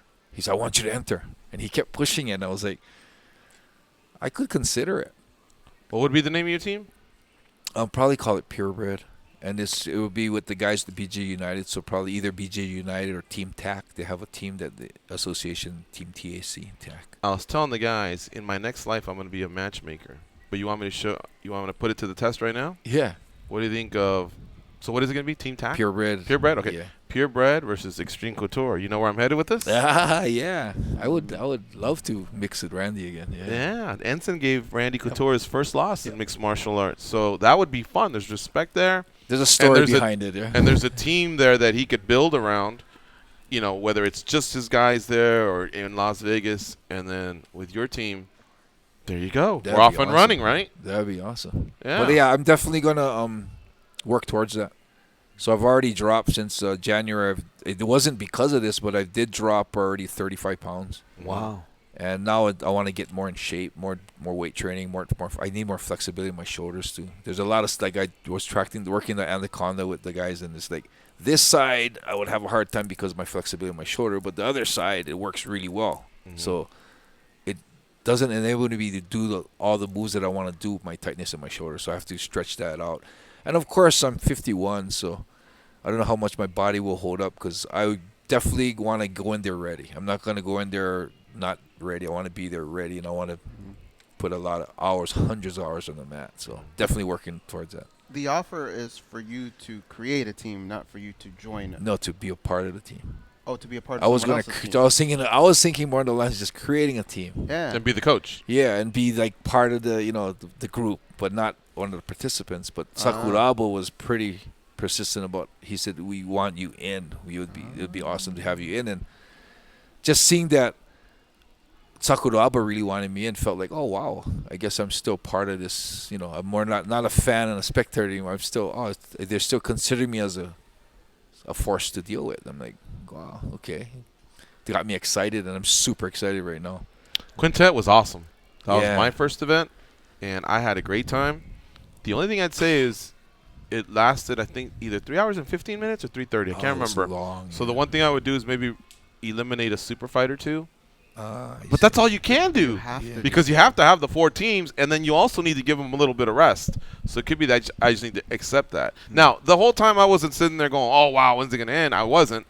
But I was just wondering, that's usually where a lot of people's breaking point is, 3 hours. And I referenced the NFL. They do a few things to speed up the game, or they've tried. But, of course, instant replay has slowed it down. College football games can last almost 4 hours. So it seems like a sporting event has an attention span for people of the 2 to 3 hour mark is close. But, hey, that was a great night of fights. And on a fight weekend like what we had here in Las Vegas, perfect. Hopefully they can piggyback some UFC events if they decide to come back. We just need to keep getting the word out. But, the stadium started to fill up a little bit, and everyone there had a great time. That was my personal thought. How about you guys? I think maybe an intermission or something. Well, that would make it longer. Well, but it would give people that break to get up and. Oh, you think that's what it was? Maybe. Because the whole time you're sitting there, right? You're right, it did, but I understand why they did it because they needed that buffer for the teams to be able to rest up a little bit. But I thought it was and awesome. I thought there was times where they were grappling Enson, and they were moving into dominant positions or sustaining dominant positions, and yet they were getting the flags. They were calling them Cheetos. The referee that was towards the left by where Misha was commentating, he was like, I wanted to ask if this guy competed before because he's like doing that when they're moving. Like, it's almost like a caution. It's like they're moving. A lot of the times, even some of the refs, I know all the refs too personally, but Do some you? of them are like, they're working. Why are you giving them a caution? Mm-hmm. Do they understand how good these guys are? And although you work, these guys are so good that you're working on that it looks like you're not working because they're stopping everything you're trying to do. If anything, that actually contributed to the longer time. There was quite a few of them. You know, and it takes a while because he's got to get the 2 flags. He gets both guys up, and then he has to do the hustle.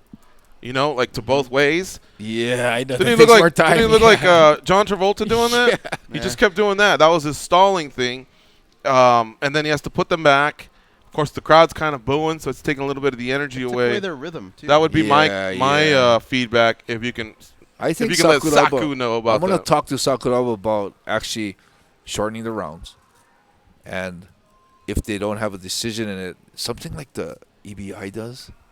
The overtime? Where they put them to those positions. But both guys can get eliminated, too, with the draw, remember? Yeah. So we are getting a result, and it does move forward to its completion. But then it's a draw. They kind of stales it, yeah. Even but guys are taking the losses. The draws like losses. So that's why they are pushing towards the very end. And you can just tell, damn, they want to continue.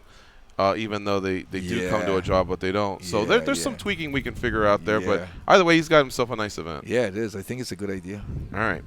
I know that the callers want to get in, so let's get back to them. 866-522-2846. Let's talk to Kevin in Chicago. What's up, Kevin? What's up, guys? I just want to go over some fights this weekend. Derrick Lewis. I can't believe he is the number 2 ranked, or was he number 1 or 2 ranked fighter in the world. It really shows the kind of lack of depth in the heavyweight UFC division. We got a guy like Derrick Lewis who he has no wrestling. He's not a good wrestler. He's not necessarily a good striker. He's just really big and powerful. So I think we can't say the UFC has the best heavyweights or UFC has the best fighters in the world anymore. When they get rid of guys like Ryan Bader, they get rid of guys like Gegard Mousasi. They don't really sign any top-notch wrestlers anymore because that's not what they want to promote. They don't like promoting wrestlers, like promoting exciting brawlers like Derrick Lewis and Francis Ngannou. So I don't think the UFC has the best fighters in the world anymore. It's all about rating. They have most of them, but not all of them. And I'll agree, letting Bader and Mousasi go was a big mistake. Phil Davis, too. Phil Davis, Lorenz Larkin. There's quite a few that they could have hung on to. Rory McDonald. Yeah. I thought when they had an opportunity to get Vitaly Minikoff, they could have. Bellator re-signed him because that was like a 3-year layoff. He was their heavyweight champion. That's why we're going through the whole Grand Prix. So, yeah, I agree with you there, Kevin. They don't have them all. They have most. As far as, like, what's their future, who are they getting, yeah, I mean, the problem is Bellator's throwing around some pretty good money. And I think Bellator's actually just beating them to the punch. They're recognizing the talent like an Ed Ruth or an Aaron Pico years in advance. Hell, I remember Aaron Pico doing the round of interviews. He hadn't even had a fight yet, you know. But that investment paid off, and so now it's starting to blossom for them, yeah. But the UFC kind of hasn't visited that route like they used to in the past. You're right about that. Well, in a way, with Contender Series, more of, they are. You can kind of see the way they're going. They're going the Darren Till, Conor McGregor route. They like the strikers. That's what they favor. And they give the strikers the favorable matchups. And I guarantee you put Curtis Blades against Derrick Lewis, it's going to show the just how bad Derrick Lewis really is. It's going to show the different level of talent. Curtis Blades is going to take him down. He's going to smash him. But Curtis Blades had a chance to do that with Ngannou, and he didn't. So, I mean, it's not like Curtis Blades hasn't been susceptible. That was way back in the beginning of his career, though. But he knew wrestling then. He knew wrestling then. Yeah. What was it? Yeah, that's a good point. That's a good point. But I just feel like Curtis Blades is real young then. Yeah. He's still young. He's better. He's a lot better now, and now he's complementing his wrestling game with some striking. You want to say something, Dan? I was just saying, whether or not you agree with Kevin, I think Kevin's bringing up a good point here because I kind of got in a similar conversation with a friend where it can be real deceptive when you look at the talent pool, whether we're going off looks or credentials for light heavyweight and heavyweight. And you guys talk about it all the time. We don't have enough of these, like, most of those guys that size, they're playing other sports. We've heard this before. And I have a friend who's a casual fan, but he's a big football guy, and we had Dominic Reyes facing OSP. We had 2 football guys at light heavyweight. And I was explaining that this is an older football guy, more experience in MMA versus a more younger version of that in Dominic Reyes. But Dominic Reyes was did some serious work. Like, apparently he was a combine guy for the 49ers, but didn't get picked up. And again, I don't know football politics, but he played at Stony Brook.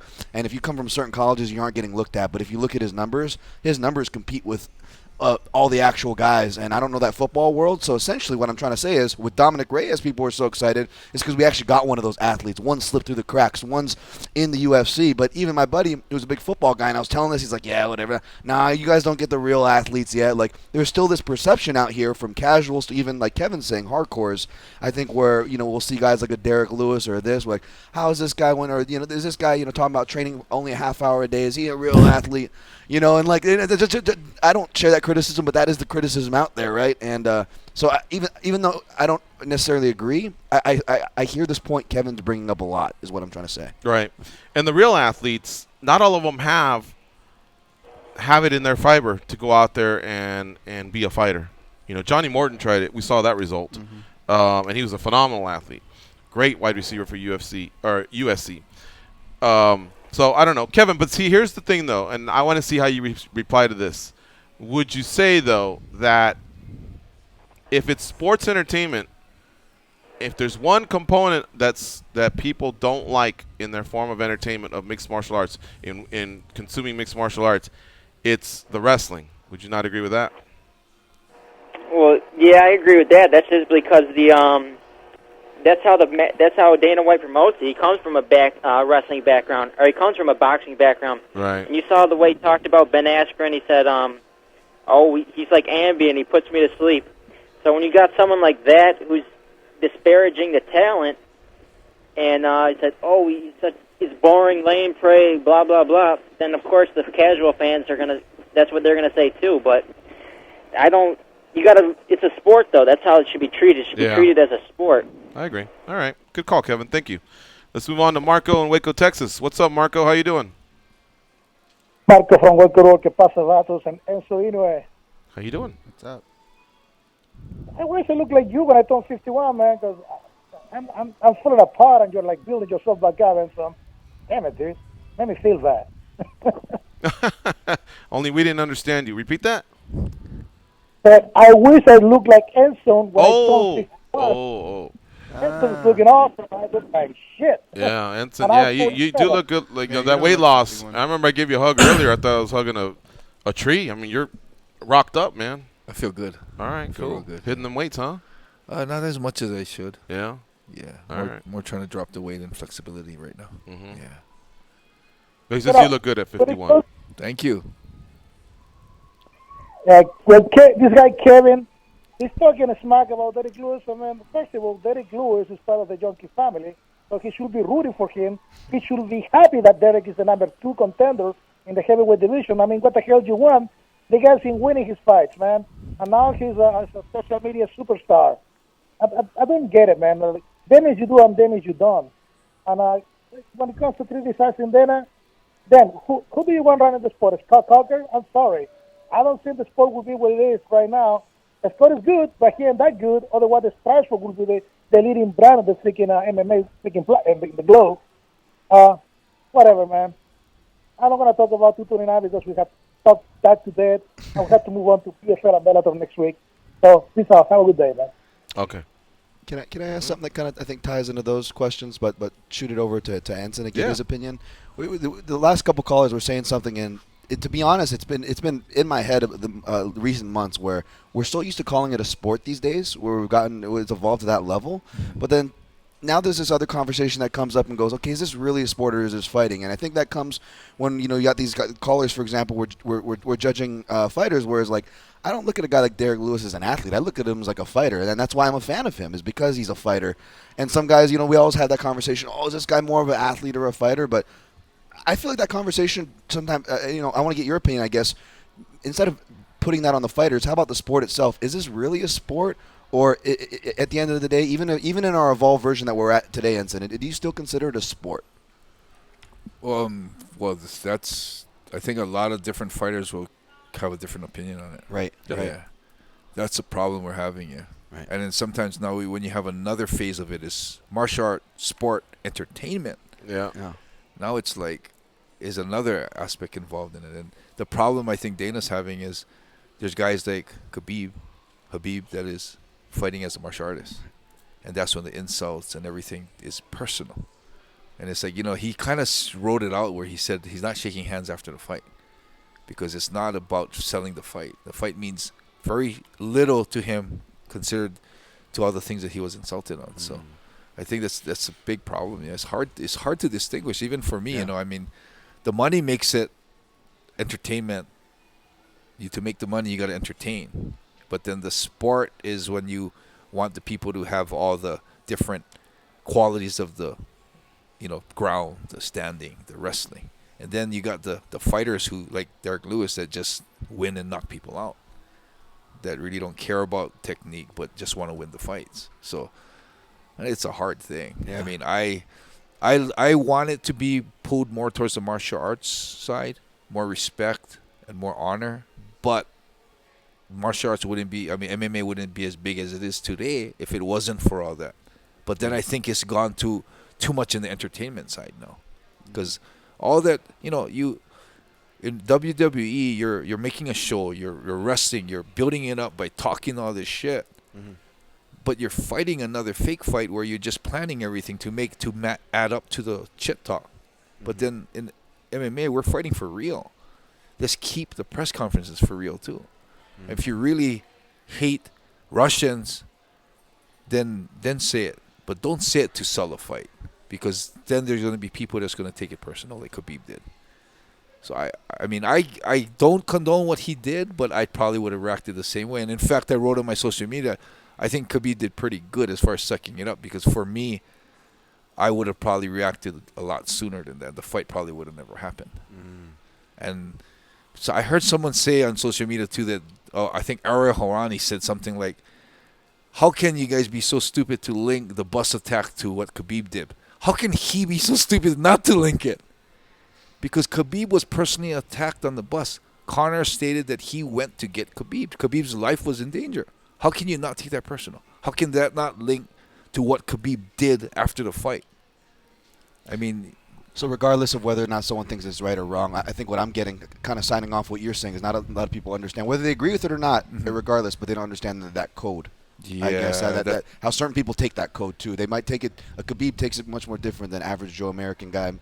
Not picking on average Joe American, but I'm just to your point. And you notice Khabib's comments. He never said something that he didn't mean just to piss off Conor. Yeah, he didn't insult the Ireland people. He kept it real, So, and that's the hardest part. Like going back to your point about fighter, sport, entertainment. I struggle with the media. I mean, I started off a martial artist as a little kid competitor, all about that, and would struggle with the athletes when I would compete, and then you start getting the sport evolves. Okay, I accept it more as a sport, and then now as a media, I got to accept all three angles, right? All three entertainments. Yeah. So it's a struggle. Yeah, martial artists doesn't care about selling tickets. It's about challenging themselves. Bad businessmen. Yeah, and they won't make money. They'll fight in a sport that's illegal in most of the states, making no money, no coverage, no sponsors. And then you got sports people that are, trying to make that. And then you got entertainment that brings it to a whole different level. Yep. And then you got martial artists fighting in this world. And it's like, it's so. I grew up playing sports and fights broke out. So I looked at it as a fight, not martial arts. Goes to karate when he was younger. He probably looked at it different. But the one thing is you just have to keep, your vision open and embrace it all. Because I think that's what MMA is. It's all of it. It's all sports, entertainment, martial arts. And not everyone definitely is going to agree. And we're a worldwide sport. Imagine getting the opinions of different cultures from all around the world about how they interpret trash talk or other things. It's impossible. We got to take a break. You're listening to MMA Junkie Radio on SiriusXM's Fight Nation 93. We'll be right back in just a few minutes, so stay close.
They taught Andy Griffith how to whistle. Here are Gorgeous George and Goes. All right, we're back. And I want to welcome to the show. Let's see if I get this right. Jonathan Shrager, mixedmartialarts.com. Jonathan Shrager from the UK, who's covered the sport for many years, and he does a lot of really, really cool video, a lot of good work for mixedmartialarts.com, which I refer to as the UG. I'm a member of the UG for many years. In fact, I was a member of the UG before I even became a part of MMA Junkie. So welcome, Jonathan. How you doing? Yeah, very well. Thank you for having me. I'm literally, as you know, about to fly back to Manchester. Yeah, and also a fellow Manchester United fan, and probably as hardcore as you get, this guy right here, man. So give him a good follow on Twitter at Jonathan Shrager.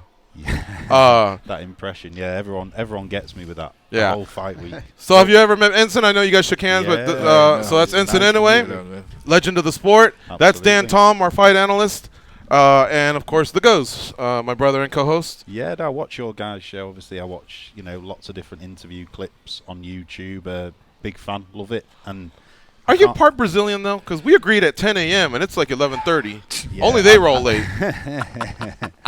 Yeah, again one of my less flattering traits. I'm not very good with time, but it's not just that. It's as you know, I'm a one-man band, so when I'm here with the UG, I'm non-stop, and especially usually because I have a brand partner. I'm just trying to get as much content as possible in fight week. Otherwise, I'd have loved to have had a beer. I was busting your balls yesterday because Jonathan last week said, I want to do a segment. I want to do a segment with you guys. I'd love to come by and say hello and watch Manchester United. I tried every day. He goes Tuesday, Wednesday, Thursday. Yeah. I'm busy, mate. I'm busy, mate. I'm busy, mate. I'm busy, mate. We got all the way to Saturday. He woke up when it was 2-0. Manchester was down. Yeah. So that was off the books. 7 minutes in? Yeah. So finally yesterday I go, Jonathan, did you mean to say the last thing you want to do is hang out with us and watch Manchester? Because that's what I'm feeling. At the moment, I'd rather hang out with you and just not watch United. As you know, it's not good times. But my Irish friend, we were staying in Hooters. He's a big red as well, and he messaged me. I sort of woke up late because I've been getting barely any sleep, and he said, "Don't bother. It's 2-0. Don't bother coming down." So I'm like sort of sat there at half time thinking, "Oh, we have a formidable team though. Well, we're capable of a comeback. We are if we click. If we click." And I thought, you know what? I'm going to go down. I need some breakfast anyway. And of course, I'm glad I went down now. Yeah. For that 45 minutes, but it's I can't believe the setup you've got here is just unreal. Thank you. Looking out on the sports book, that's amazing. Yeah. We talked to Vicente Luque earlier and Derrick Lewis, 2 winners at UFC 229. But I want to get your thoughts because we're going to end pretty soon. Yeah. What did you think of McGregor and Khabib, and what did you think of post McGregor and Khabib? Yeah. The post seems to be dominating the headlines, doesn't it, unfortunately? The fight itself was a masterclass in many ways by Khabib, even, as we all know, even dropped him. Maybe Conor sort of lacked a little bit of respect for his stand-up, and as a result, paid the price. But, it was a weird feeling back in the media room. After the fight, obviously, Dana came in and kind of set the tone. I think his quote was, I've been covering this, I've been doing this for 18 years. This was the biggest night in the USC, and I'm leaving disappointed. And I think that kind of set the tone for how a lot of people felt. The media the media room. It was a weird atmosphere. It was really deflated. Yeah. I can't really describe it. It just felt like a downer. Right. Yeah, and it's taken me a couple of days to get out of that funk, to be honest. Right. I got did a couple of interviews yesterday which I can't release because of obviously the legalities. So I'm hoping I can release them at some point this week, but to be honest, I probably won't be able to because they're all. So you can't even tell us the name? Can't even tell you. I was asked respectfully not to say. Okay. I did a couple of interviews. I was gutted because literally. Well, just whisper to me. No way! Oh, wait till you hear this. Oh, no, I'm just kidding. All right, we'll leave that alone then. But I've just seen. It's everyone's to blame, isn't it? You can say this guy's to blame, that guy's. They're all at fault in some capacity. I don't know if you've seen the footage just now. Someone sent me of. Oh shit! What happened? Did you see? I feel bad naming names. I know all these guys, so I always feel like I'm dropping someone in it. But it's a fact, and we have to do our job. We do. Yeah. So Rizvan, Rizvan Magomedov, who's Ali Abdelaziz's partner at the guy in the suit. The guy in the suit. Yeah, he popped him a couple times. We spotted that one. Is that what you meant, or something else? Well, yeah, but even prior. So what they now think has kicked the whole thing off. The whole thing off is as Rizvan is entering the octagon, and at this point Khabib is kind of looking out the cage. So the fight's ended, and he's already thrown the mouthpiece. I believe we're at that stage. Okay. The mouthpiece is on the floor. He's kind of gesticulating. Rizvan has walked past Dylan and kind of very sarcastically patted him on the back. Dylan reacts by kind of pushing him away. But I mean, I can only see one angle. It doesn't look like a heavy push, but he's just pushed him away. As in, I think it was more of a just don't gloat kind of push. It wasn't an aggressive push. Khabib spots that, presumably at that time. He's escalating. Yeah, he translates that as he's just pushed my guy, when actually it was Rizvan that had been sarcastic initially. Wow. So potentially that's what's kicked this whole thing off. Now I know Rizvan. I've spoke to him a number of times during fight weeks all around the world. He's a nice guy, you know. But as we know, the tensions. I mean, if this has all escalated from something as innocent as a bit of a sarcastic, it's a shame. Because we kept saying earlier today, we were thinking if Danis had just stood there, maybe they just stare each other down or whatever, and not do this. Right as Khabib is again escalating. So he's obviously in that primal stage. A lot of them jump up here, they do backflips, they run into fences, they pound their chest, whatever. But as he's in that stage, he locks eyes with him. Could that have been also what put him over? But now you're taking us back seconds earlier that maybe it could have led to that. What if Danis just stands there? Maybe Khabib, stares him down and says, "You're next." I mean, even though the fight's in another organization. We will never know. It's all one big mystery, And it happened. But it was so unfortunate because Khabib lost so much on maybe fans' respect. He could have had such a priceless moment getting the belt put around him properly by defeating the former champion who got stripped. Now actually being able to say, "I beat you in competition." He never had that moment against the incumbent because it was vacant at the time. And then said the right things. He loves to praise Allah and his father and say so many things that he could have done, and instead this is what we're left with. He lost a lot there. He did. It's sad for everyone, really. I mean, he comes away. He could have come away smelling of roses, couldn't he? He'd kept his composure throughout the whole situation, being goaded about particularly sensitive topics. He'd managed to maintain his composure to the astonishment, I think, of most people. And then at that last minute, something must have just snapped. It could have been something very small, but it happened. Maybe even post-fight, we could have got something out of Conor. That's what saved him after the first Diaz fight. Is he was so classy in defeat 100%. That his rebuilding stage, he was already conquering that. Early on, you saw what happened to Ronda, where she wanted nothing to do with anything, and if anything, that crumbled her world, not just professionally, but personally. Conor took it head on, said the right things at the press conference at the MGM, and right away within a week, let's do it, part 2, and boom, everyone forgot about everything else because he took it head on, which is what so crazy us about as humans the whole want. Situation is everything that happened probably opened the door to a rematch, because without that, we wouldn't be talking about that. No, you're right. At all, right? It would just have a conclusion to that story. He got dominated, but that whole melee just opened up a whole thing for now. I mean, Tony Ferguson, he should be the one that be sitting back going, what the hell is going on? I know. I just dominated. He had an awesome fight and an awesome result, too. Yeah, no, you're 100% right. But, I mean, as evidence suggests, in the past, we've seen that what Conor gets, he generally wants now. Enson just said that. Yeah. What Conor True, gets, right? what Conor gets or asks for, he gets. Conor gets. So there's going to be a rematch. Because he wants. He's already been. I'm sure you've seen the segment with Joe Rogan. He wants that rematch, as he did straight away after the Nate fight. So I'm pretty sure it's going to happen. They'll make it happen. Should it happen? Should it happen? I mean, I think as people that cover the sport and we know the nuances of it all, this has long not been a meritocracy, has it? Because if there's any justice in the world, Tony Ferguson gets the call today and says, right, this is the date. Right. If the suspension is this amount of time, you'll fight him. But that's not going to happen. And instead, we're entertaining this. 100%. And I actually think... But where's the limit, Jonathan? Like, I know it could sell 2 million, 3 million. Where's the limit? I was having this discussion with my colleague John Morgan yesterday, if we're always going to see, it can't be convenient to say it's sports entertainment, because at that point I'll go, well then maybe Logan Paul does need to fight in the UFC. He's sold. Maybe we need to bring back CM Punk. If it's all about only that, then great. 100%. And then, of course, if we say we want to be compared to the NFL and Major League Baseball, and all the proper sports, and have, a regular season and a playoff type or a tournament form, whatever. Yeah. If we want to have that, then we need to do what's right. Have the number one contender, which is now Tony Ferguson, fight. It can't just be when it's convenient. 100% agree. Or maybe it can. Maybe that's what made the UFC so popular and so rich, is the ability that they just make decisions off the cuff. It's my ball and it's my court, and I'll decide what the rules are. How are you ever going to beat them, right?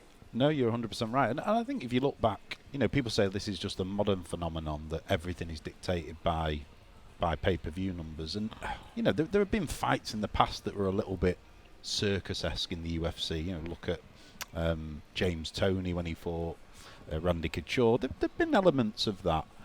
But I think 90% you could always rely on it was the next guy, right? The meritocracy. And, you'd occasionally have those fights. You could overlook that because it was just very rare. Yeah, you feel like every 3-5 years, something happened, Yeah, it's a rarity. But nowadays, it does feel like it happens too often. And I think us as kind of arbiters of the sport, and we we feel like that attachment to it. We want it to be a meritocracy. Maybe we just have to accept that's not the case anymore, and it's kind of hard to digest sometimes. Right. Because Tony does deserve it, but Conor will get it if he wants it. When Brock was announced next for DC, the callers were coming in. What the fuck? It's a circus. It's a joke. And I was scrambling, looking. But hold on a second. DJ's got Cejudo. Dillashaw's got Garbrandt. I was naming champ versus number one, champ versus number one, number two, And then I'd have to go to another division, find maybe a little bit more of a stretch. It was always champ versus number two, Whitaker, Gastelum. You know what I mean? Yeah, exactly. Yeah. So I said, let's just give them that for now. It's something that's just coming together. That's DC's fight. Jones is still on the shelf, blah, blah, blah. I can only do that so often. Yeah. I can't have too many circuses going on. Yeah. I can have a professional sport, and guess what? We have a circus. Show up early, go through the circus tent, but we're a sport. Yeah. I can't have circus tents everywhere, and then, oh, by the way, we're going to have one proper fight somewhere. Yeah. It can't be that way, you know what I mean? It has to be, like you said, every so often, okay, something comes up. 100%. And the biggest irony has just come to me now, actually, that when they actually started to introduce the official rankings, it's only then that it started to become more of a like a few years back when they tried to, as you say, make it official. Yeah. Before then, we didn't really need rankings. We just knew who the next guy was. We saw years and years of fights. We had this body of work, and we knew who the obvious contender was. And there were number one contenders fights regularly that would always dictate the next guy. Now it's on the whim of, of the powers that be. If there's someone else comes along who's more attractive, they'll just chuck him in, like Brock. Let's get to this daily debate. I want you guys to participate here with us, because we're on the topic already, and we need to do it. So here's the question. You ready, guys? We're ready to go, Dan? All right. With Dana White revealing that UFC 229 broke the UFC pay-per-view record with more than 2 million sold. There's not an exact number. He just said more than 2 million. What Conor McGregor fight would have the best chance to break the new mark? Because it's obvious he'll have to be one of the parties, of the two parties. Khabib versus McGregor 2. McGregor versus Diaz 3, sorry. St. Pierre versus McGregor, or just none of the above. You go first, Goes. Well, after what happened with this last fight with Conor McGregor, I think he has made some improvements in his game, but it's just more clear, I think, now, even to the casual fan, that he just needs more work in certain areas. So if you want to sell something big, you're going to need to give that illusion that he can actually win that fight. I feel like if he fights Khabib, all we're going to rely on is he knocked Jose Aldo really quick one time and maybe he can do it to somebody else, right? Mm-hmm. That's kind of gone away. So you need to give him a dance partner like Nate Diaz, who he has defeated. I think that combined with the smack talk can maybe get them there. So your vote is for I'm gonna go McGregor with Diaz 3. Mm-hmm. All right. How about you, Jonathan Shrager from mixedmartialarts.com? It's better than some of the English guys that try and do an impression, actually. I must say. That's because I got the pipes. You know what I mean? In terms of pure sale, I'm not saying what I want or what I think is fair, but in terms of pure sales, I think you'd have to say that the rematch now. I mean, that footage goes around the world, they'll use it. Habib McGregor 2 for Jonathan. All right, how about you, Enson Inoue? I think I also think with the medley and also Kavanaugh actually saying something about the strategy was a little wrong. Yeah. The little breath of fresh air for Conor in the third round. Yeah. It gives that that excitement about that happening. I think I'd say the rematch too. Yeah, I don't want to leave my Cardinal hanging. But, yeah, I agree with you guys. I think it's Habib and McGregor, too. That melee, man. Yeah. And you know that you're going to use it to market it. I don't know how deep they'll go into it. But that's what Dana White said. It was part of the story when they talked about Brooklyn and the dolly and the bus, this thing as well. So I think it kind of represents how I feel about it. It's a neck-and-neck race for me because McGregor-Diaz, those two, they had those two big shows, 1.5 million, 1.65 million. Why did Alvarez go 1.2? I thought McGregor's fights trended upwards, and when he went down, I thought, what? That's weird. He's going for his second belt in New York. But it came to me, Diaz was the dance partner. You have to have the dance partner, and Habib became that dance partner. Yeah. So I would have to agree, but, man, it's a close one. And how about the fact that St. Pierre is a distant 3, I guess, in most of our minds? Not the 17% that agreed or voted. But this is how it broke down. Almost 4,000 votes, 34% for Habib and McGregor 2, 32% for McGregor Diaz 3, 17% for St. Pierre versus McGregor, and 17% none of the above. What the fuck could be none of the above? Lesnar and Cormier to the death? I mean, what could top that? I don't know. Maybe if you actually get a bear and an eagle. I guess, yeah. I mean, I don't know what could top that one. Ronaldo versus Messi? I mean, the two Kardashian sisters? McGregor Chandler. What would it take? Yeah. All right, we got to take our last break or the producer will kill me. You're listening to MMA Junkie Radio on the new Fight Nation Channel 93. Stay close. We'll be right back.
Do what they say. Your life will be a lot better. Here are Gorgeous and Goes. This fall, hang out with Barstool Radio for their wild and outlandish takes on the hottest stories from college football, the NFL, celebrity gossip, and much more. Enjoy refreshing content that is by the common man for the common man on Barstool Radio on Power 85 and streaming on your phone or at home on SiriusXM connected devices and speakers. Our panel here consists of Enson Inoue, former UFC Pride and Judo vet, possible Quintet participant in the future. I don't know. Jonathan Shrager from MixedMartialArts.com. Goes. And Dan Tom off to the side there, Danny back east. We're getting ready to wrap up today's show. Goes, do you have anything left for either of our guests? Because I'm going to blast through some calls, and I'm going to see if I can pull a street fight story out of our guests here. You know, that's my thing. I want him to tell a story, but I don't want him to rush it. So go through the calls. Calls, all right. Hal from Chicago, how you doing, buddy? Great. How you doing, guys? Hey, listen, I didn't mush my beat, but I think I wasted it all on Volkov. I had a lot of parlays on that guy. Can't believe Derrick. But listen, rough night for the Pettis brothers. I just want to get your input, especially Enson, because you're a warrior and you'll die in that ring. No hard feelings towards Pettis, and props to Duke Rufus for saving him. But it did surprise me a little bit, because Pettis is the guy who submitted guys. That's why he won his title. He submitted Benson Henderson, the best, one of the best, and he's knocked people out with that Showtime kick. And yet, with a broken hand, was enough for him to say, I really don't want it anymore. I mean, he didn't say it, but he could say it. He said it with his face. But just getting your thoughts on that. All right, guys. Thank you, Hal. On me? Yeah.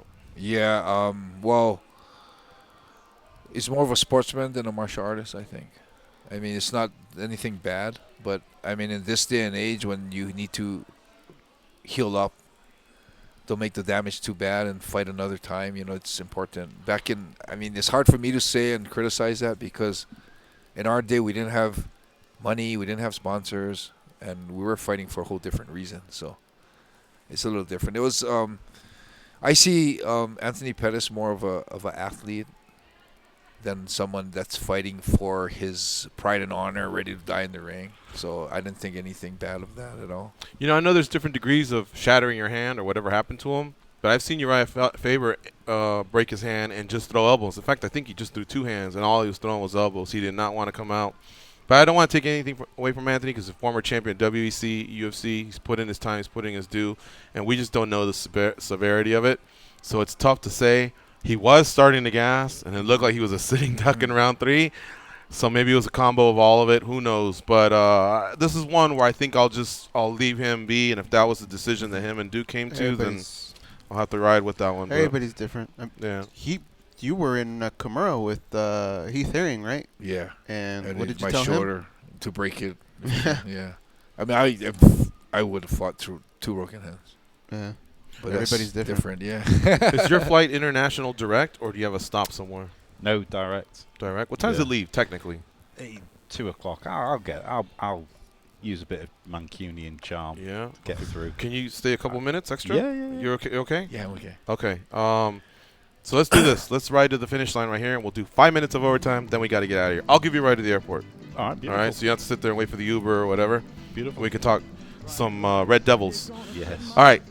So SiriusXM audience, you're gonna get either the Luke Thomas show, Busted Open, At the Fights, which is Jerry Cooney and Randy Gordon, great boxing show, or MMA Tonight featuring Misha Tate, AJ Hawk, RJ Clifford, Ryan McKinnell. So it all depends because we're all played at different times. So that's why I'm letting you know.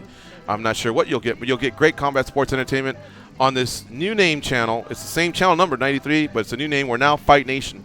So thank you very much for tuning in. Now, you often hear me talk about overtime. If you ever want to go back and check that out, it's youtube.com/MMAjunkie video. And we'll be back with some overtime in just a few seconds. So stay close, and we'll be right back. Jack and poker and the roulette wheel, a fortune won and lost on every deal. All you need is strong heart and a nerve of steel. Viva Las Vegas! Viva Las Vegas! You guys clear for overtime? Scott in Utah, what's up, buddy?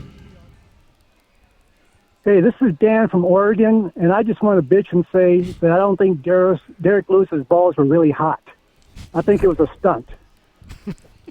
That's pretty much the tone of Dan from Oregon's calls all week. Yeah, he's got a little bit of the hate going within him. I know, yeah. What's up, Scott? Did you enjoy the event on Saturday? I just heard that Yeah, what's that? Did you enjoy the event on Saturday? Oh, yeah. I had some people in my house, and it was crazy, man. We couldn't believe the aftermath and stuff. But, yeah, I just heard the show from yesterday, and I couldn't believe how much Dan was bitching about little things. But my thing was the third round. Man, I thought Khabib might have tired himself out the second round. I thought, man, Conor, this is the round to do it. He's standing right in front of you. I mean, but I don't know if Conor was gassed, too. I don't know, but that was the round for him to take control and hurt him. But it seemed like he couldn't put it together. Here's what happened. I mean, he missed an opportunity there. Here's what happened. They were both tiring, but Khabib was recovering quicker. All right? Now, every so often, Conor would throw, and he always throws hard. And when he did, the hands would come down, and then he'd have to recover. And, again, Khabib was doing the same thing, except he was just able to recover quicker. So if you'll notice, in the third round, Conor did have some momentum. He was using that front kick. He was throwing this big left. He was stalking Khabib. Khabib couldn't get him down. In fact, a couple times he ran into him. And I always say it's like somebody running into a tree or a tree trunk or something like that, or a fire. What do you call it? The fire truck? No. The fire hydrant. Fire hydrant. I mean, where you just run into them and someone's able to just stave off the takedown. It happened a couple of times, but Khabib stayed mentally strong. He stayed with it until he got to the fourth round, and then when he went to that power double, you just knew he was getting ready to finish Conor, you know. But Conor did have a moment in round 3, and that's what made the fight so compelling for everybody because we thought the tide was turning. I don't think he ever stunned Khabib, though. That was the thing, because he'd kind of taken the little bit of, most of the energy. There was not a lot of pop in those shots, was there? It didn't seem like he ever rocked Khabib. He connected. He connected, but you're right. There wasn't ever a moment where we feel, his legs went out for a second. Yeah, you're right. And that's why Khabib's a master. He just drains you, doesn't he? He does. The first couple of rounds, and then it's game over. Scott, we got to move on. Thanks for the call. Goes, what's your story for? What was the story you wanted Enson to share? Do you have time for it? It's kind of a long one, no? Yeah, no, I have time. All right.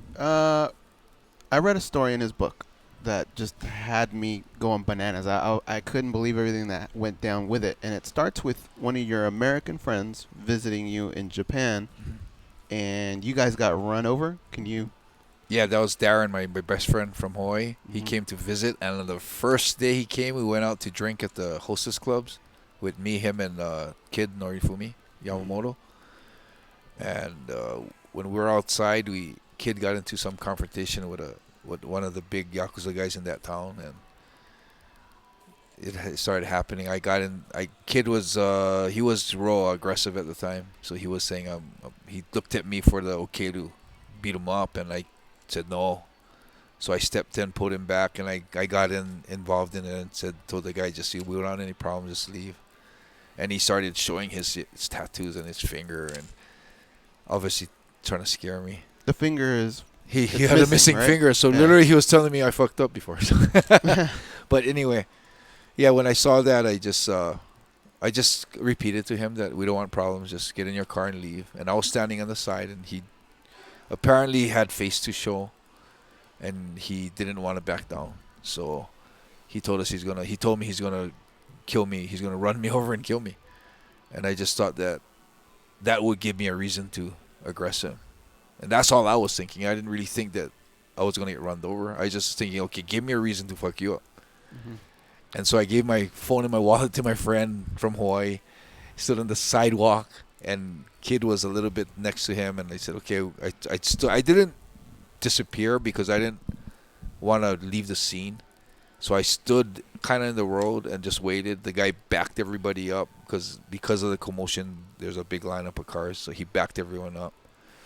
And then he did a little burnout, and he came at me. And when he came right in front of me, I was thinking, this guy's actually going to run me over. And that's when it dawned on me that, shit, I'm in trouble.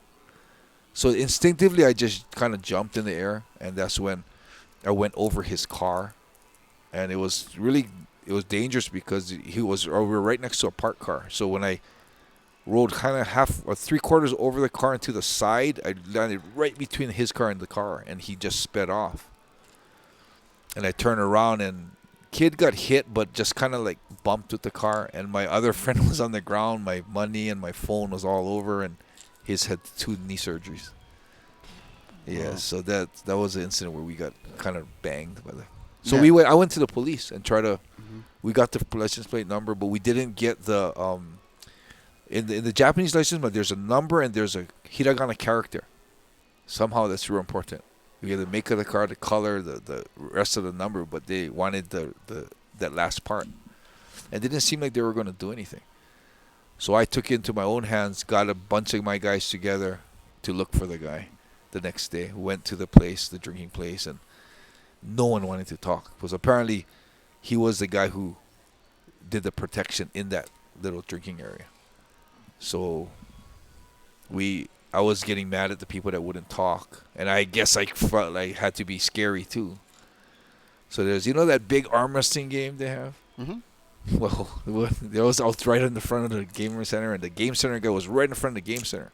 So I asked the guy, I need the guy's name or his association, and he said he wouldn't give it to me. So I told him, you think he's scary? I can be scary too. And I kind of wanted to just make a big noise with the machine, and I hit it, and my hand went right through the face.